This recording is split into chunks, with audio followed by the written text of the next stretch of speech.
If your skin isn't currently listed in the database, you can create a manual match to save to your HUD and to the database for use on other Goss Boutique shoes and feet. Start by selecting the base tone closest to your skin.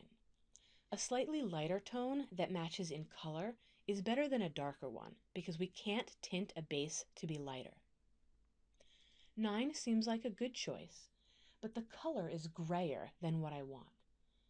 I'm going to go with 7, which is lighter but has a more saturated color that better matches the skin. I'll then use hue, saturation, and luminosity on the HUD to perfect my match.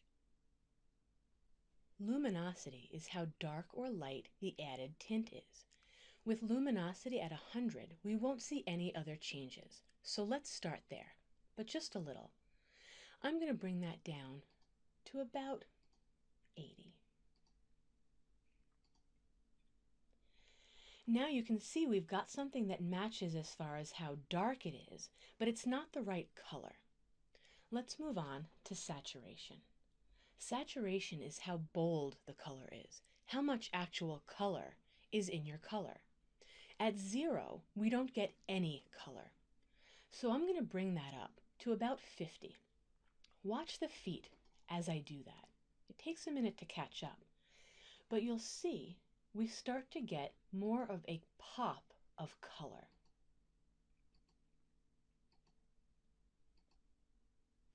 At 50, we seem to have the same kind of a pop, but the feet are way too red. So let's move on to hue. Hue is the actual color of our color.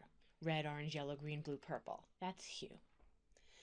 We're too red, so we need to adjust that. And some people have trouble figuring out how this hue relates to the color palette. So I'm going to try to make it simple.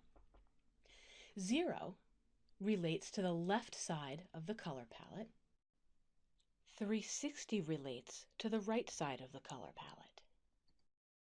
So if I'm too red here, I want to move away from red in this direction. So I'm going to hit the plus sign on my hue, and it's going to take me away from red towards yellow. Let's see, I'm at about 15 now, still too red. 20, that's better. 25, I'm thinking back to 20. Maybe we'll meet in the middle. The larger plus signs are a larger increment. The smaller plus sign, a smaller increment. Now we've got a pretty good match. You want to make sure you save this match to one of the slots on your HUD. But that's not it. You've also got to remember to sync. That way it saves it back to the database. And when you configure and go to the website, you can see there is our manual match for use across all of your Goss Boutique shoes and feet.